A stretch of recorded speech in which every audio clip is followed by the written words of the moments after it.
God and my unseen helpers, as I sit here in communion with you and with the intention of knowing myself as part of you, may I be aware of your presence now and always in my life. As I sit now in the presence of love, aware of being one with the one divine mind, I dedicate this evening to the process of awakening to my true nature. I know without spirit I would not even breathe, and with spirit all things are possible. Today I am so grateful for this gift of life. I am grateful for the continued transformation of my life and for this wonderful group of supporting friends. Today I ask you in the spirit world to guide me and show me how I may serve those gathered here tonight. And so it is.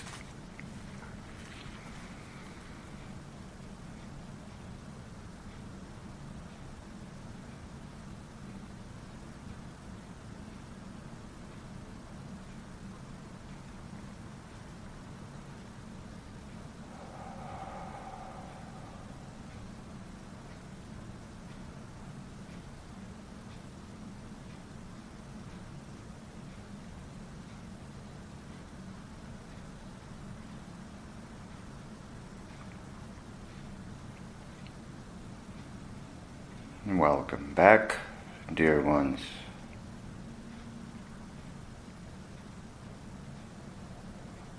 Dear ones, you are so very loved.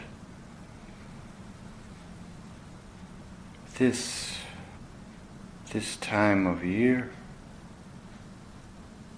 you gather with friends and family, sharing the gift of love with each other, even in those moments that feel awkward.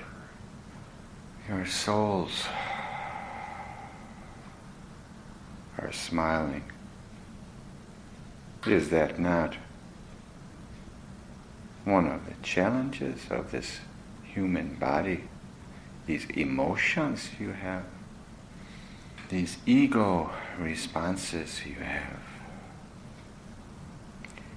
Even in these festive times, there are challenges, are there not?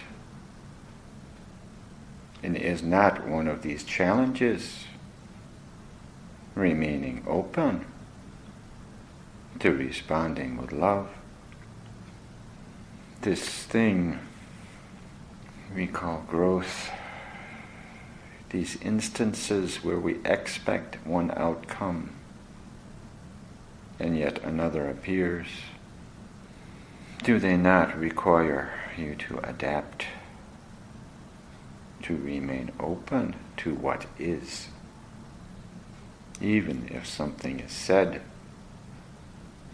and triggers a response you would rather not have.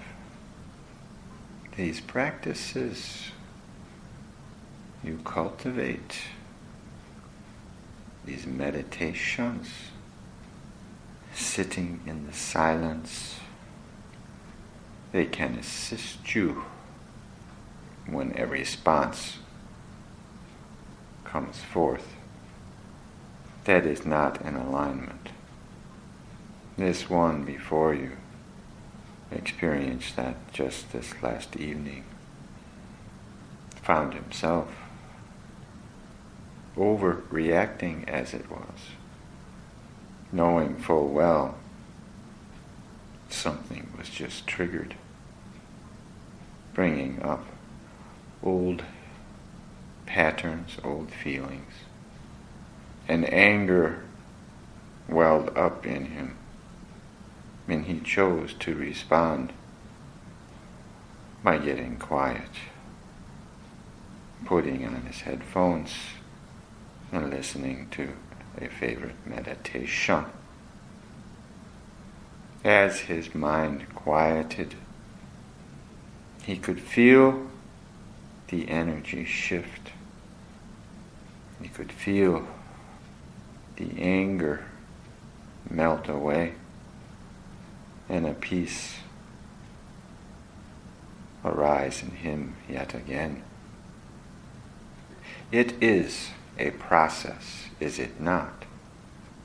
To learn to cope with things in a different way. Resting in the stillness. Some moments, some reactions require a new way. Sitting at lunch today, deep in discussion with his friend, listening to his friend, as if he was hearing himself speak. His friend telling him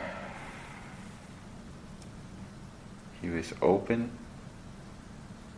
to trying new things that he never dreamed he would have tried 10 years ago.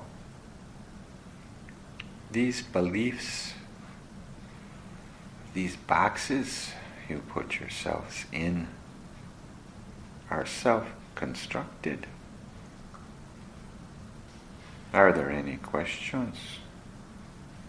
It is worthwhile, dear ones, to question. Question why you react in certain ways. What bothered him last night? It was as if a trigger had been pulled and he was back in his childhood. That's why we tell you to remain open, dear ones. Do not just let some of these emotions that serve us run unabated, so to speak. Question what really lies under the surface. He spent time this morning writing his thoughts, gaining a deeper understanding of what really arose last night. From a spiritual perspective, how can we best, or how do we best understand, react to, perceive the fires that have been burning in Tennessee, and specifically last night in Gatlinburg? There is a rhythm to nature. Again, dear ones, is it not? Just accepting what is. We know it carries an added significance when it strikes close to home, as it has this week. But was there not a devastating earthquake in New Zealand recently? The reactions to that? It is the same thing, a natural occurrence. Again, we tell you to respond with love, as you did at the beginning of this circle, sending prayers to those affected by these wildfires. Dear ones, there are occurrences, natural occurrences all over the globe each and every day that impact people. This was not the first, nor will it be the last. We tell you, this recent tragedy in your own city, with the school bus and the children, that, dear ones, was not an act of nature. But yet it was a tragedy just the same. Are these events happening more and more to get us to wake up, to have more love and compassion for people? To help us grow? Events such as that, again, those who choose to grow from it will grow from it. Those who choose to remain bitter will remain bitter from it. Unfortunately, those who spoke up before the accident were not listened to. There was concerns that were not given an ear, so to speak. Much different than the wildfires. All events can be used as growth opportunities or not. Again, it is a matter of choice. Each person is on their own path. Some will wake up, some will not. More are waking up. We have spoken of this before. The energies all change. All change appears gradually. Do not some tragedies result in a shift in perception, a shift in what people are willing to tolerate? There are those that say we are not changing fast enough. It is easy to be so focused on what is all around you right now and not look at the history and see how vastly different things are, how much things have changed. We've spoken of this before. Go back just 100 years. Sometimes it brings perspective. Thank you for coming to visit with us tonight, Samuel. We thank you, dear ones, for honoring us with your presence. We appreciate you so very, very, very much. Anchor yourselves, dear ones, in the love that you are. And even when you see tragedy and you see lives lost, know the eternal nature of what you are. We thank you.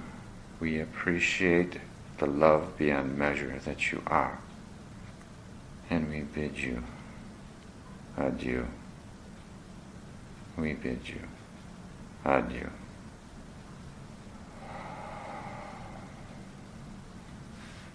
Anchor ourselves in the love that we are, like trees growing deep roots, because the storms are going to come. That's what made me think of.